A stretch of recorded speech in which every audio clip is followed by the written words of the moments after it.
Here, the movie opens in New York City, where we see a skyscraper called the Millennium Building. There, two perverted security guards are using a telescope to spy on hookers in another building. Where did they get a telescope when their boss summons them? They head to the elevator. One of them goes to the restroom while his colleague waits outside. At this moment, the man notices the elevator acting strangely and his flashlight is crushed between the doors. But before he can figure out what happened, his colleague returns from the restroom and they both board the elevator. The next morning, we meet two mechanics, Mark and Jeff, who work for an elevator company. Mark complains that his job is boring, but an annoyed Jeff tells him to appreciate what he has. It turns out that Jeff had arranged this new job for him, so he begs his friend not to disappoint him again. Back at the Millennium Building, a group of pregnant women enters the elevator after their usual exercise session. However, instead of taking them to their designated floor, it begins to descend rapidly. One of the scared women presses the open button, but it does not work when they realize they are stuck. They panic and attempt to call for help, but there's no signal. The situation becomes so intense that two women end up going into labor. Meanwhile, outside the elevator building, officials become aware of the situation. Two workers are summoned and attempt to open the door, but are unsuccessful. A security guard gets very worried when he learns that his pregnant wife is inside. He grabs a large axe and makes it. A desperate attempt to break the door seems dangerous in the end. The door opens itself and the guards are shocked to discover that two women have given birth inside. We love adrenaline, say the babies. The scene then shifts to Mark and Jeff arriving at a diner for breakfast. They sit down to eat, but Jeff suddenly receives a call about the malfunctioning elevators in the Millennium Building. This forces the duo to abandon their breakfast and rush to the location. Elsewhere, we meet a young journalist named Jennifer who is summoned to her boss's office. He informs her of the incidents involving the Millennium Building's malfunctioning elevator.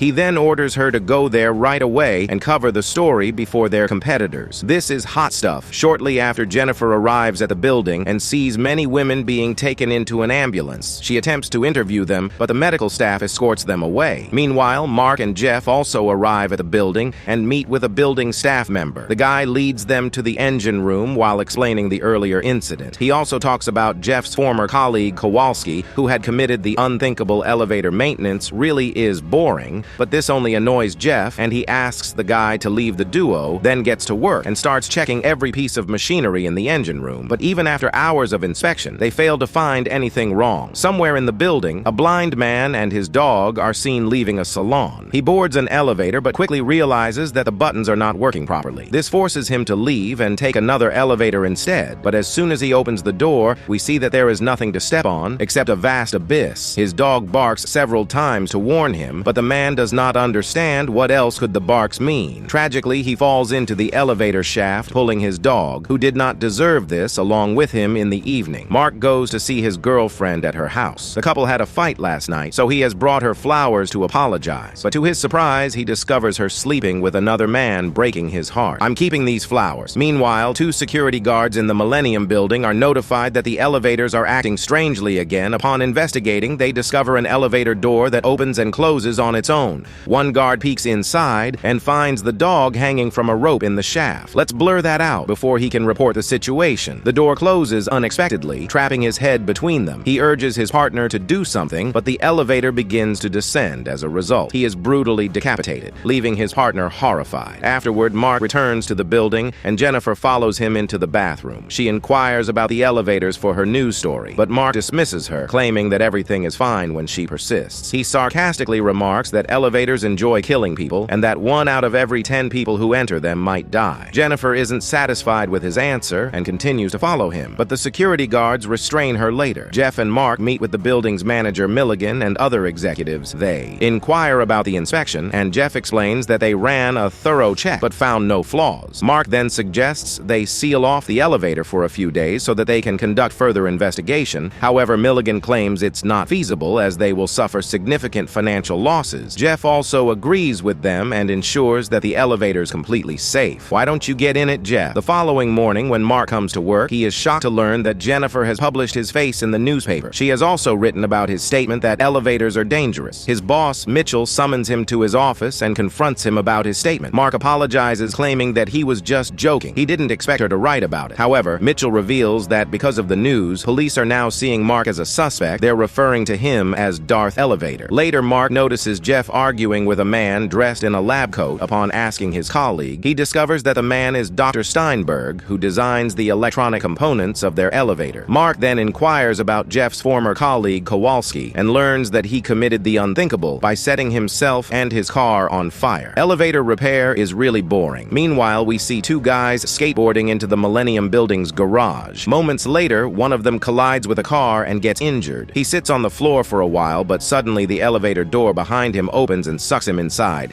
It then takes him to the 86th floor, from which he is thrown out of the building to his death. Sometime later, Mark sees the news on TV and discovers that the police have ruled it as a self-kill. He rushes to the building to investigate, but the guards refuse to let him in. At this moment, he spots Jennifer among the journalists and quickly approaches her. She apologizes for writing about him, stating that she had nothing else for her story. Mark forgives her this time, but asks her not to mention him again in her paper. In the evening, Jennifer pays Mark a surprise visit at his home. She shows him CCTV footage of the skater's death, which is very strange. Jennifer points out that the time it normally takes for the elevator to ascend 86 floors would be about 40 seconds to a minute. However, in the video, the elevator reaches those floors in less than 2 seconds. Hearing the phrase "less than 2 seconds" makes Mark ruminate as to why his ex left him, and he is shocked by the information and struggles to understand what's happening. They then go to meet Jeff and try to show him the video, but he seems preoccupied with something else. He refuses to listen to them and drives off somewhere later at a restaurant. Mark explains to Jennifer how various parts of the elevator operate. He also talks about Steinberg, who designed the elevator's electronic components for his company. The two then go to Jennifer's office and do some research on Steinberg. They discover that his first name is Guna, and he once experimented with organically reproducing computer chips using dolphin brains. However, the project went horribly wrong and Steinberg was fired because the computers kept going. He then began working for the elevator company, as he had a lot of experience in the field upon learning all of this. Jennifer is convinced that Steinberg is involved in the mysterious deaths. The next morning, Milligan is wandering around the building when he discovers Jeff's body in an elevator shaft. When Jennifer and Mark arrive, they are shocked to learn that the police have once again ruled it as a self-kill. Furthermore, the building executives labeled Jeff as a terrorist and informed the public that the threat is over. Mark doesn't believe that his friend could do such a thing, so he and Jennifer set out to find the truth. In the afternoon, the duo decides to visit the house of Kowalski, who died some time ago. There they meet with his widow, who reveals that her husband didn't die in a car accident. She explains that he was murdered in an elevator shaft because he knew something he wasn't supposed to know. According to the woman, her husband's spirit still haunts the elevator, and that's why people are constantly dying back in the building. We see a group of people entering the elevator. Things start to go wrong again when the elevator begins to accelerate quickly. Someone quickly presses the emergency button, which obviously does not work. This sends everyone into a state of panic, and one child even craps his pants to make matters worse. The floors suddenly split, causing people to fall into the shaft and die. The elevator then continues to speed up until it finally breaks through the roof of the building. After the incident, the President of the United States issues a statement calling it an act of terrorism. A SWAT team is then stationed at the building to prevent anyone from entering. In the meantime, Mitchell meets with Steinberg and blames him for everything. The latter claims that it is only a minor setback in his rather grand plans that will change humanity. Mitchell refuses to believe this and urges him to find a solution as soon as possible. However, Steinberg says that things have gotten out of hand and are beyond his control. In the evening, Jennifer arrives at the building in a van, while Mark hides in the back seat. She claims that he's from the elevator company, but the guards ask her to open the van door. Jennifer reluctantly obliges and steps out to open the door. Just then, she receives a call from her co-worker, whom she had asked to investigate Steinberg. He reveals that even after Steinberg was fired, he continued to work on biochips, though not with dolphin brains, but with something else. He advises Jennifer to be cautious and hangs up the phone. During this time, Mark manages to sneak out of the van and enter the Millennium Building. In the next scene, the cops find out that Jennifer was not sent by the elevator company, so they lock her up in a room. Mark, on the other hand, discovers a large biochip in the shape of a massive brain in an elevator shaft. It turns out that this organ is still alive and controls the elevators. He tries to destroy it with a screwdriver, but fails when a burning elevator descends toward him. Mark barely escapes, while the elevator kills a SWAT officer who is just stepping out of the shaft. Mark then discovers the officer's missile launcher and attempts to destroy the organ. Is this a cartoon, or what am I recapping? But Steinberg arrives and intervenes. He points a gun at Mark and tells him not to destroy his creation. The two then get into a fight, and Steinberg nearly kicks Mark down the shaft, but Jennifer arrives just in time and holds him at gunpoint. At this moment, the SWAT team shows up and orders everyone to drop their weapons. Steinberg seizes the opportunity to hold Jennifer hostage once more, but she manages to break free. Moments later, the villain is attacked by his own creation and sucked inside alongside Mark, but Jennifer manages to pass the missile launcher to Mark, just in time. He then grabs the launcher and fires at the organ, finally destroying it. The force of the explosion pushes him out while Steinberg's mutilated corpse falls. Seconds later, the scene then shifts to several days later, where Mark is seen leaving the hospital after his recovery. Jennifer arrives to pick him up, and as they leave, they become trapped in an elevator. She starts freaking out, thinking the demon is back, but Mark suddenly begins laughing, revealing that it was just a prank. "Mark, you dick!" The movie ends as he pulls her closer and kisses her.